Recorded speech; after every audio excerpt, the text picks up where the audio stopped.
In short, the age-old battle of Sydney versus Melbourne, if personified, would be between two single mums. Melbourne's single mum would live in a run-down half terrace and be the only person on earth that enjoys ABC's The Book Club, while Sydney's single mum would describe herself as a self-made entrepreneur despite the fact that every penny she has in her bank account is due to a divorce. She can't remember her kid's name, she parties just as much as she did when she was 21, but it's like, dude, you don't have any more eggs. So the only way to probably convey this title is with the voices, "Oh, Melbourne, yeah, so much culture, it's got laneways," versus Sydney.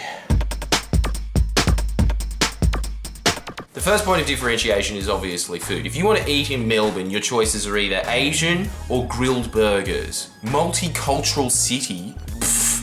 Pan-regional at best. What is your obsession with grilled? I don't know if you're aware of this, but it's shit. To bring everybody up to speed in Sydney, you know how it's just common knowledge that a Galo is the poor man's a porter? Until recently, I thought that was the truest thing that has ever been said, but there is something truer than that, which is that grilled is the poor man's a Galo. That is damning. Melbourne.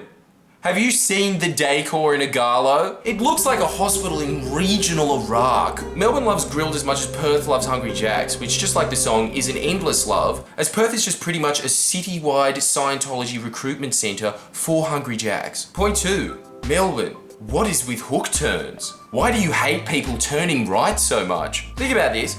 You have effectively eliminated 50% of the turning options. What is your end game? Do you just want everybody driving in a straight direction until they hit the border? And I know you're going to come back with, yeah, we'll enjoy navigating around Sydney. And yeah, fair. Our city is about as planned as your sister's year 10 formal after party, which you just know ended with tears across the board. But I like how driving around in Sydney is like remembering where you buried treasure. It's mostly about recognising landmarks. Where's that karaoke bar again? Oh, it's near the Bullets. What? Just follow the sun. So, sorry Melbs, but X marks the spot. At least Sydney's insanity isn't planned. And that's the next point. Melbs? Is this city inhabited purely by 15-year-old girls? Grow up. Nobody says SIDS.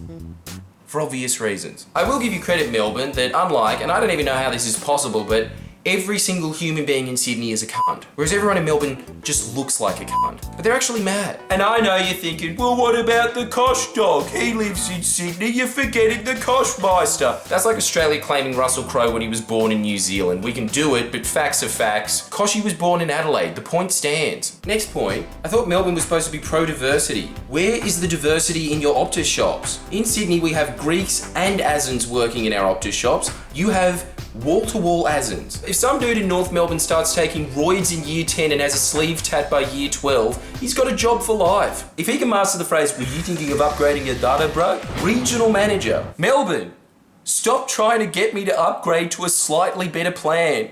Why do you care so much about $10? My friend Matt walked into Optus in Sydney. They couldn't give a shit he was switching providers. Frankly, they were glad. I'm used to the Sydney attitude of people in the service industry being extremely offended that you asked them to do their job. In Melbourne, it took me 3 hours to convince them that I wanted to stay with them on my current plan. That was the worst idea they've ever heard. Having said that, I do think that every Sydney-sider can sympathise with me that it is a great feeling knowing in Melbourne when you're going to bed at 3 a.m. that I could get ramen if I wanted to right now. Whereas the only thing that's open at 3 a.m. in Sydney is your cousin's drug dealer and Macca's. Name a more iconic duo. I'll wait. And the ramen at 3 a.m. in Melbourne is better than the ramen you can get in Sydney at 8 p.m. I didn't know this until I came to Melbourne, but Sydney, did you know it's possible to eat out and for it to be cheaper than you buying an endangered fish on the illegal pet trade? It's refreshing to walk down the CBD of Melbourne and, unlike in Sydney, be confronted by an officer who,